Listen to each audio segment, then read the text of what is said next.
Hello, beautiful people. Today I want to talk about a time where white men caused a series of riots because black men dress better than them.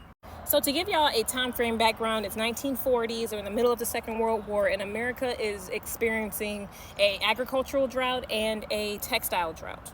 This is going to play into the textile drought. And when I say textile, I mean any type of fabric or material.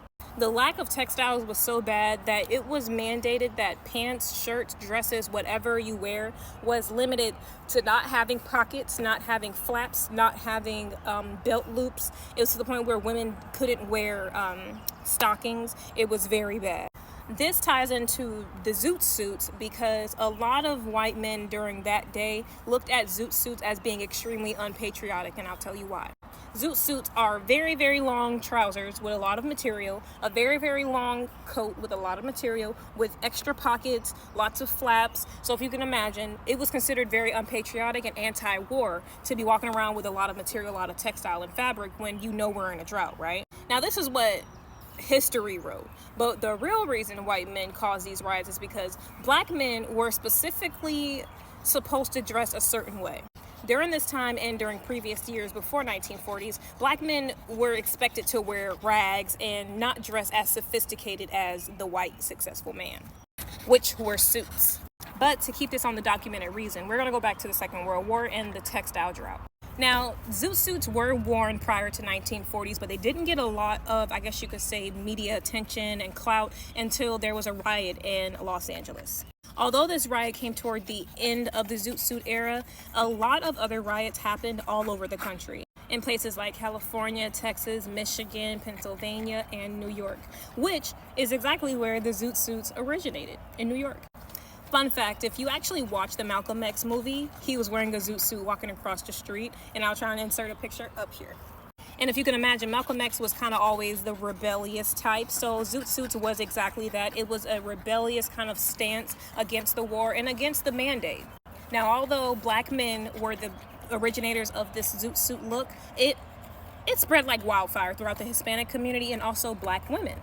Now, I didn't mention this, but the reason for, like I said, the reason for the ration was because a lot of the farmers were now out of work and they were defending the country, or they were producing a lot of goods for the government so that they could feed the soldiers. And also a lot of cattle, a lot of horses were out of stock because those also were helping the country during the war. Now, if you ever heard the tune, Howdy, Howdy, Howdy Ho, so that was by a man named Cab Calloway, and Cab Calloway was also one of the more famous figures that started to wear Zoot Suits, and he got a lot of backlash for simply wearing a Zoot Suit, and he wore it in a movie called Stormy Weather. So at this point, you can imagine the patriotic white men started to align Zoot Suits with gangsters, with people that were anti-war, unpatriotic, and they had to get rid of them. Like I said, black people were always expected to fall in line and follow rules, but it's 1940s and we are now exercising our rights, and we're understanding that there's power in our voice and now power in what we wear.